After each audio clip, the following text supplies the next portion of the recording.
Hey everybody, happy Monday. Welcome to another edition of The Daily here with Andrew Wiebe. I'm Nick Furshaw. In Major League Soccer on this Monday, a brand new leader atop the Supporters' Shield race. For now, anyway, it's the New York Red Bulls. A less than glamorous but effective win on Sunday over FC Dallas vaults the Red Bulls atop the Seattle Sounders.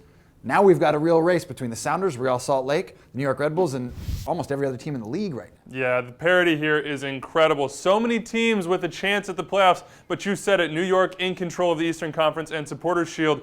It was an own goal, let's be honest here. This was not a case in which they blew FC Dallas off the field. Some wasted opportunities by the Red Bulls, but they'll take it. Now it all comes down to next Sunday. They and the Seattle Sounders seem to be the two teams right now in control. They'll meet. They'll meet on Sunday. If the Red Bulls can win, Seattle will still have those two games in hand, but it'll be a 4-point gap that could be difficult to make up. And earlier in the weekend, actually, Seattle getting a huge draw in LA, 1-1, Eddie Johnson with the goal, but the big news here, no Landon Donovan, no Clint Dempsey. We'll have to see how those two injuries shake up as the season goes on. Either way, tight races all around. Who's going to win it? Nobody really knows yet. We'll have to wait and see. 4, 5, 6 games left for all the contenders. Perfect time for these two teams to meet. You mentioned it's on Sunday night. The Seattle Sounders at home against the New York Red Bulls, 9 p.m. Eastern on ESPN2. Taking a look at the other side of the playoff picture, it's the teams trying to get in before the deadline at the end of the season, and some big wins for those outsiders. The Columbus Crew, the San Jose Earthquakes, and the Vancouver Whitecaps, all with work to do, especially those teams out west. But you look at the Crew, a win over the Chicago Fire. They've really found their form over recent weeks under Brian Bliss. Now the question becomes whether or not they can finally get into the playoff picture. Yeah, you heard Chicago crowing about getting over that red line last weekend.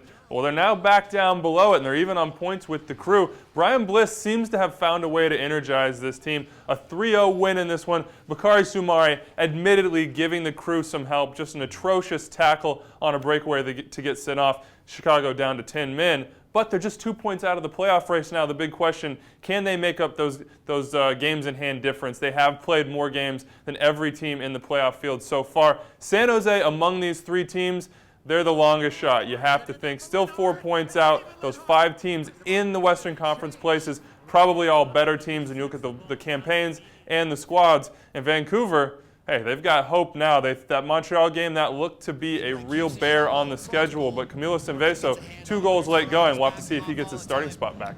Well, certainly some work to do for Vancouver and San Jose, just because, Andrew, those top 5 teams in the West are very good. Make sure you log on, mlssoccer.com/standings, to find out where your team stands on this Monday. Switching gears, let's talk about some international soccer as it will affect Jozy Altidore, the U.S. national team striker who's set to have a brand new head coach at Sunderland. Paolo Di Canio out after some sour results to start the new EPL season. I wonder what this is going to mean for Jozy Altidore, because so many people wondering if he can stay on form for the U.S. national team. That means consistency. Is he going to get it with Sunderland? That was the big question when he made this move. Would they be good enough to get him the service to stay sharp?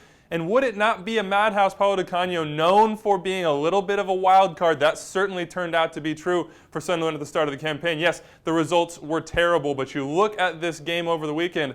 After the loss to West Bromwich, he stands in front of his fans and on Sunday apparently had a little bit of a dust-up with the players at training, lost the locker room. That was the last straw. He's out. Robert Di Matteo, former Chelsea manager, one of the rumored guys in the mix for that job.